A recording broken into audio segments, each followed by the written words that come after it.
我现在是在土耳其的伊斯坦布尔，然后马上要去机场了，聊一聊在土耳其的几点感受吧。就是第一，这边的那个纬度其实跟北京是差不多的，所以这个气候啊，还是比较冷的，3月份都在下雪。然后第二的话，它是一座山城，基础设施的话，反正比欧洲的很多小镇啊那个城市都好很多，地铁啊、公交啊，还有立交桥啊。都修得挺好的，而且你可以有一种沉浸感，就是看到它，就是它古典与现代交融的那种城市，有很多的那些，就是中世纪的一些建筑啊，包括教堂呀，对，不对，是清真寺呀，还有一些宫殿呀，而且它有海峡，你从海峡两岸可以看到那个亚洲和欧洲那些城市都在山上的，那样子的话，不过反过头来呢，就是走起来的时候。如果是说拎着很大的行李箱嘛，走了还是很不方便，很气喘吁吁的。再就我先来之前，我觉得土耳其人大部分都会说英语的，但是来了之后呢，就是发现只有不到5%的人会说英语，所以就是感觉好孤独啊。一个人旅行，他语言啊，那些就是语言文字，信仰文化基本上都很不通。你要说像印度，它虽然跟国内那个人种不一样吧，但是。至少那边也信佛教嘛，这也是接近的，没有什么那些顾虑牵挂吧，就是可以说走就走，想到那里去看就去看。不过我在那个旅社的时候，就我在那个旅馆里面认识有个哈萨克的一个男生啊，他也听说是华人，哇，特别的友好，特别热情，虽然也不太会说英语了，但是你能够感受到他那种。就是他那种亲切感啊，对，而且这边好像就是这边黑人都会说英语，所以有时候，比如我在店里面，刚刚我去了有一家那个就是面包店，土耳其面包店，就是我想就问他的价格嘛，但是他们完全不会啊，然后正好当时他们有一位黑人店员，黑人同事是来自加纳。然后就来帮忙翻译成英语跟土耳其语吧，然后还不断说你是我的中国兄弟，最好的朋友，我就很感动，很感动。还有一次呢，就是前几天我去土耳其的一个金刚石刀头市场因为我表叔在老家就是经营着有一家那个生产金刚石刀头是切割大理石的那么一个工厂。然后这个工厂的话，就是因为土耳其这边大理石比较多嘛，所以说它的客户大部分都是在伊朗土耳其，所以这次我只想来碰一碰运气嘛。我一开始是在想如果说你去他那些大的批发市场，你就跟他们说，哎，你要不要买金刚石啊？我觉得那样子似乎是行不通的，就是那我要不要换过头来说，我说我在爱尔兰有一家贸易公司。可能爱尔兰那边有客户怎么样？但是那样子搞的但是那样子搞得我就很紧张嘛，就是我觉得因为这不够真诚所以后来我就干脆就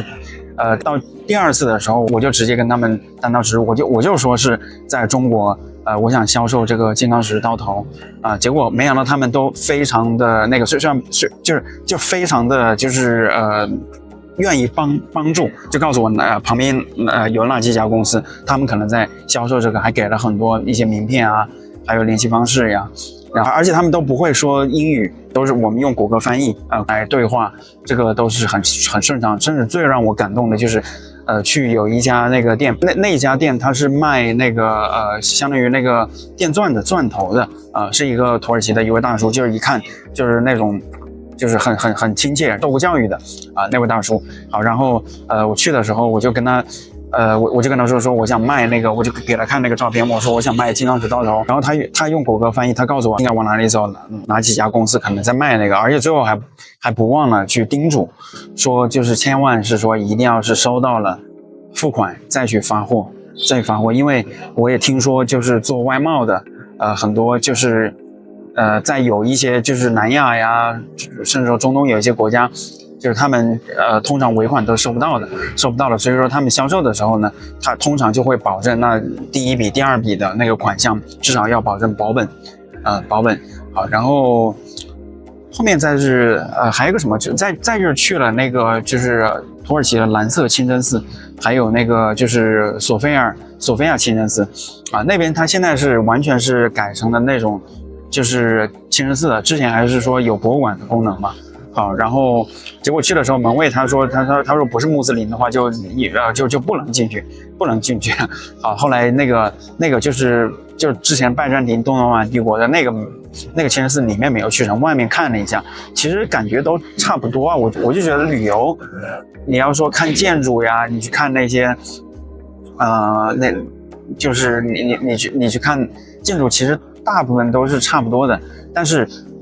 如果说在当地有一个朋友的话呢，你能够就是，我觉得旅游最后捋的还是人吧。就是那每个朋友他有独特的灵魂，不一样的有趣的灵魂，他有他不一样的故事，这个可以有不同的体验。所以后来我联系到了之前就是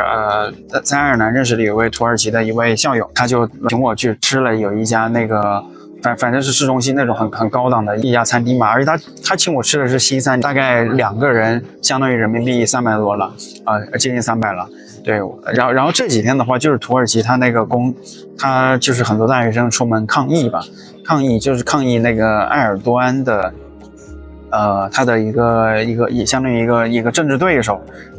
也是伊斯坦布尔市长，他被逮捕了，然后很多人出来抗议然后现在土耳其大学生他认为政治生活就是大概什么总统连任的话，对于他们的生活还是很有意义的，但是他们的父母就说：“哎呀，别去了，他太危险了，这跟你没有关系啊。”反正就是这么一个状态吧。好，然后还有什么来着？哦，对，就一路上嘛，我前面不是去那个金刚石刀头那边问嘛，然后离开的时候，我就看到他们帮我那么多，我就看到他们那么友善的去给我分享那些联系方式嘛，我就把从中国带来的有一些饼啊，有些零食啊，我都告诉他们，我说这是清真食品，你们可以去吃。好，然后差不多吧，就是伊斯坦布尔。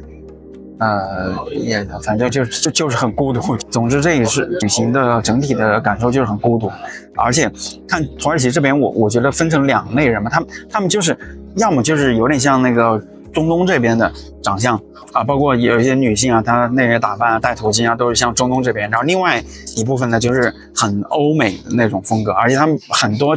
我觉得人种比较杂吧。如果只是看外观的话，你可能觉得他就是欧洲人，因为本来就是高目深鼻，而且头发也是那种黄色的头发。好，但是你一听他说土耳其语之后，我就知道啊，这原来就是土耳其人。然后另外的话，土耳其这边他们对日本很感兴趣，我在街上很多人都用日语跟我打招呼以为我是日本人，就是可能日本、韩国这边文化输出的很好吧。就是然后还坐了那个土耳其的那种公交车嘛，就是一出机场的时候。我一下飞机到机场的时候，然后跟很多人问嘛，然后他们甚至说有时候在街上找人问路，他只会土耳其语嘛，毕竟我不会土耳其语，我用英语，然后有人他就直接摇头然后走开。但是我在下了飞机刚到机场的时候呢，就是遇到有一个土耳其的小伙，然后那小伙的话，他就是非常的他会一点英语嘛，然后他教我怎么样去买那个地铁卡，充的地铁卡。他地铁里面的那个感觉就是他什么广告牌都没有。基本上都是就你感觉像防空洞的那种感觉，而且很深啊，它有的地方，而且它有一些线路的地铁，它一段在地下，一段在地上，在地上的话就有点像轻轨不过好在它这个城市特别的干净，虽然也不是说有国内的那个基建那么新那么发达，但是它很干净，而且它那些建筑啊、街道啊，就是尤其有一些历史的街区，你有一种沉浸感，你感觉你像走进了历史。最后你感觉土耳其这个国家怎么样？请留言评论一下吧。然后想看更多精彩的旅游视频，欢迎订阅我，非常感谢。